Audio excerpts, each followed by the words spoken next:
di sini mulai susu yang terkenal seperti Maroko akhir-akhir ini. Dan terkait apa dok? KSN bukan judul ini terkait mana lagi dok?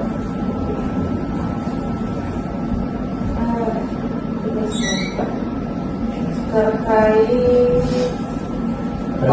ini verifikasi institut ini dalam lingkup nasional yang berkaitan dengan kedudukan dan peran seorang ASN. Nah, kan di sini kan masing-masing peserta tuh harus memiliki isunya masing-masing. Mulai dari itu deh, isu yang itu maju. Tapi isu kata masalahan SDM, ASN dan kelemahan infrastruktur. Infrastruktur. Di mana? SDM kemungkinan TI, ASN yang lemah, hanya instansi pemerintah daerah yang menggantungkan pengelolaan situs pada PNS non TI. Itu terus kaitannya sama seorang PNS itu apa? Dia memiliki 4 dimensi. Itu perlu kita lanjut jawab. 4 dimensi indeks profesionalis ASN, yaitu kualifikasi, kompetensi, kinerja, dan disiplin. Kalau kualifikasi itu dinilai berdasarkan tingkat pendidikan, format yang telah ditempuh oleh ASN. Kalau kompetensi diukur dari riwayat pengembangan kompetensi ASN termasuk pendidikan dan pelatihan yang telah diikuti baik dalam klasikal maupun non klasikal. Dimensi ini memiliki bobot nilai terbesar 80%. Kalau kinerja itu melalui penilaian kinerja ASN yang mencakup sasaran kerja pegawai SKP dan kinerja perilaku dimensi ini memiliki bobot 30%. Dia sebenarnya poin pentingnya deh. Soalnya ini datanya aku belum paham nih maksud dari isunya itu apa gitu. Kalau isunya itu, kalau infrastruktur itu digital, isu itu tidak memiliki jaringan internet yang stabil dan cepat dalam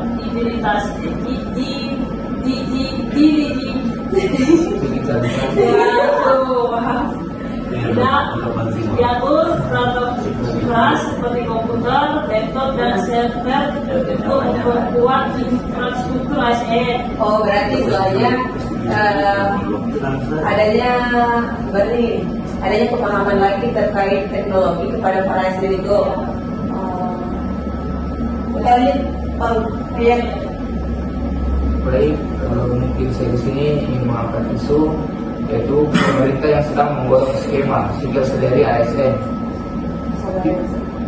di mana single salary ASN itu seperti yang kita ketahui bahwa single salary yaitu menyatukan semua komponen penghasilan ASN, baik itu gaji pokok, tunjangan kinerja maupun insentif menjadi satu komponen gaji yang bersifat tetap agar bisa transparan dan berbasis kinerja.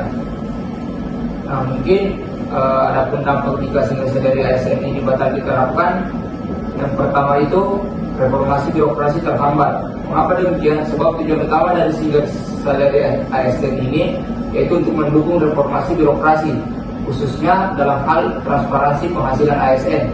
Dan yang kedua yaitu jika single salary ini batal diterapkan, maka sistem penggajian akan tetap rumit atau tidak efisien dan berpotensi disalahgunakan. Terus dampak yang kedua yaitu ketimpangan gaji antar instansi pasti tetap ada. Mengapa demikian? Karena saat ini ASN di kementerian atau lembaga tertentu mendapatkan tunjangan yang jauh lebih besar dibandingkan ASN yang ada di daerah, meskipun dengan beban kerja yang hampir sama. Dan tanpa single salary ini, ketimpangan ini akan terus terjadi atau menimbulkan rasa ketidakadilan. Yang ketiga dampaknya yaitu motivasi kinerja ASN tidak meningkat. Kenapa saya mengatakan motivasi kerja ASN itu tidak meningkat? Sebab sistem gaji yang tidak berbasis kinerja cenderung tidak mendorong ASN untuk bekerja lebih baik atau produktif. Pada salah satu aspek penting dari single salary adalah memberikan insentif berbasis kinerja atau performance based pay. Terus dampak yang keempat apabila single salary ini batal diterapkan yaitu pemborosan anggaran berlanjut. Mengapa demikian? Karena sistem tunjangan yang banyak dan tumpang tindih berpotensi menghambur-hamburkan anggaran, terutama jika tidak berbasis pada hasil kerja. Dan single salary sendiri dirancang agar lebih efisien dan tepat sasaran. Dampak yang kelima yaitu ketidakpastian bagi ASN, di mana ASN yang sudah bersiap dengan sistem baru mungkin merasa bingung atau kecewa jika kebijakan ini batal, apalagi jika isu ini sudah disosialisasikan sebelumnya. Oke, Pak. Berarti terkait metode pengajian yang tidak seperti itu. Kalau dari next.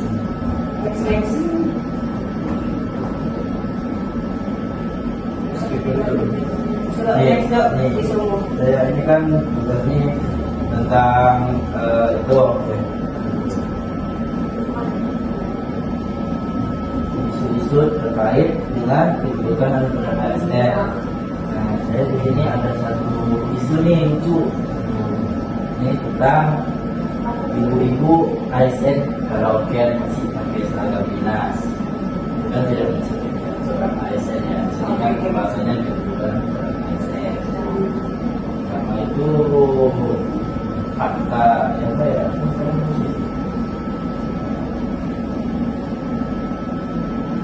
isu ini berawal dari viralnya di medsos saya lihat.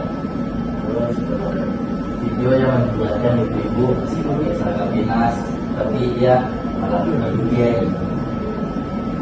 Itu kan menimbulkan pro kontra di kalangan masyarakat. Nah, di sana itu dampak isunya, dampak terhadap dia yang itu.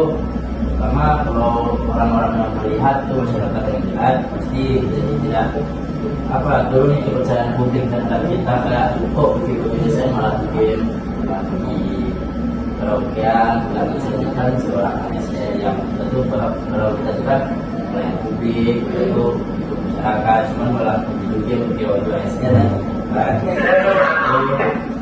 itu pelanggaran etika sih, etika disiplin ASN. Kerusakan regulasi kepada pemerintahannya. Di sini nggak disebutkan dia dari kementerian apa, cuman itu secara garis besar merusak nama ASN Indonesia. Oke, Pak. Kalau isu yang saya dapat itu terkait dengan kesejahteraan dan birokrasinya seorang ASN. Gimana toh? Ada mengatakan bahwa ada BKN Sandi itu mengatakan bahwa ada 3 masalah utama yang masih dihadapi oleh para ASN apalagi di Indonesia. Misalnya tapi pertama masalahnya adalah terkait kesejahteraannya seorang ASN yang bahkan belum merata antara daerah dan instansi apalagi dengan daerah yang di pelosok toh. Terus ada 2 masalah utamanya yaitu perlindungan hukum bagi ASN masih sangat lemah, terutama dalam kasus tekanan politik dan mutasi yang tidak adil, itu bahkan banyak bisa terjadi. Terus terkait masalahnya juga yaitu birokrasi belum sebenarnya sehat dan digital. Kita tahu bahwa di era digital kan, istilahnya pengen mengefisiensikan pelayanan publik, sedangkan SDM itu masih belum tahu. Nah, faktor relevannya bahwa di ASN itu di daerah yang tertinggal itu masih menerima tunjangan yang jauh itu di bawah ASN di Kementerian Pusat. Itu tunjangannya masih jauh sekali di bawah. Terus banyak juga ASN yang belum mendapatkan jaminan hukum yang jelas saat menghadapi tekanan politik menjelang pemilu. Itu juga yang menjadi kontra. Terus transformasi menuju birokrasi digital baru mencapai sebagai kecil instansi terutama di tingkat pusat. Semua itu. yang paling disorot adalah paling pusat saja gitu kan, terkait birokrasi digitalnya. Terus apa sih dampaknya jika tidak diselesaikan? Nah, menurut itu kenapa tidak diselesaikan, akan adanya menurunnya motivasi atau kinerja para ASN ini. Terus ketimpangan pelayanan publik juga akan terjadi di antar wilayah. Terus terganggunya reformasi birokrasi nasional dan kepercayaan masyarakat terhadap pemerintah. Itu akan berdampak juga jika tidak diselesaikan ini. Itu dampaknya akan terjadi. Terus keterkaitannya dengan Smart ASN nih, kan itu juga ada kaitannya dengan Smart ASN. Nah, kan, oke, silakan ke. Nah, kalau keterkaitannya dengan Smart ASN itu gimana? Smart ASN kan untuk lebih adaptif dan kolaboratif dalam menghadapi perubahan digital bekerja, apalagi di era digital. Nah, ASN juga itu perlu menunjukkan kompetensi teknologi dan integritas, bukan hanya bergantung pada sistem kebijakan. Nah, kalau di sini dari segi solusi sih menurutku pemerataan kebijakan bagi ASN itu harus perlu. Terus dibedakan sama daerah terpencil sama yang tidak gitu kan. Tapi lagi kepada pemerintah.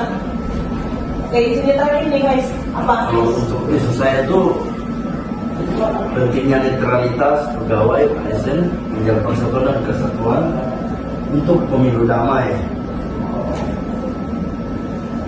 Netralitas ASN berarti bahwa aparatur sipil negara termasuk PNS dan P3K itu tidak berpihak maupun tidak ikut terlibat dalam politik praktis, baik sebelum, selama maupun sesudah masa kampanye pemilu. ASN kan sebagai abdi negara dan pelayan publik memiliki peran penting dalam menjaga ketertiban, keadilan dan kepercayaan masyarakat terhadap penyelenggara pemilu. Kalau fakta-fakta relevan tentang pentingnya netralitas ASN dalam pemilu itu ada di Undang-Undang Pasal 2 Nomor 5 Tahun 2014. Ada pada pemilu 2004 terdapat 403 ASN dilaporkan atas dugaan pelanggaran netralitas. Terus yang ketiga, dalam pelaporan sebanyak ribuan ASN tidak semua yang terbukti melakukan pelanggaran langsung menerima sanksi. Terus dampak jika itu tidak diselesaikan dan pihak yang terkena dampak: satu, menurunnya kepercayaan publik terhadap pemerintah. Dua, terganggunya persatuan dan kesatuan bangsa juga. Tiga, menurunnya profesionalisme ASN. Terus yang keempat, penyalahgunaan wewenang dan fasilitas negara. Terus pihak-pihak yang terkena dampak, ASN sendiri dan pemerintah dan lembaga negara, terus calon politik dan partai, dan yang terakhir itu bangsa dan negara secara keseluruhan. Hubungan atau keterkaitan isu dengan substansi dan manajemen ASN itu: satu, keterkaitan dengan substansi ASN mencakup tiga hal utama: nilai dasar, kode etik, dan peran ASN sebagai pelayan publik, perangkat bangsa, serta pelaksanaan kebijakan publik. Terus nilai dasar ASN berorientasi pelayan, akuntabel, kompeten, harmonis, loyal, adaptif, kolaboratif, seperti yang kita tahu. Berarti udah punya dapat gimana? Jadi masih gitu. Ya, selanjutnya kita lakukan sejauh mana yang kita ambil dari kelima isu yang sudah kita lakukan. Nah, dari kelima ini kan, dari kelima isu sudah dipaparkan nih masing-masing isu yang kita punya. Nah, sekarang pemilihan isu yang mana isu yang paling terbaik? Maksudnya isu yang ingin kita angkat, gitu, apalagi isu yang paling terbaru, Jadinya orang ini masih belum fanatik belum familiar dengan tersebut gitu. Dari Ridho, mau pilih siapa mana? Kalau menurut Ridho nih, yang bagus antara Beno tadi, Ridho. Yang lima tadi. Maksud ini sih yang menarik ini. Yes. Dari ASN. Itu juga jadi pertimbangan karena menurutku apa nih yang lebih nggak paham. Menurutku karena dia terkait gaji dan itu pun apa namanya tadi mas? Nama isunya? Skema sigos dari ASN. Skema. Itu memang familiar sekali sama telinganya masyarakat tuh. Penggajian. Pengajian, sistem penggajian sebaliknya. Iya.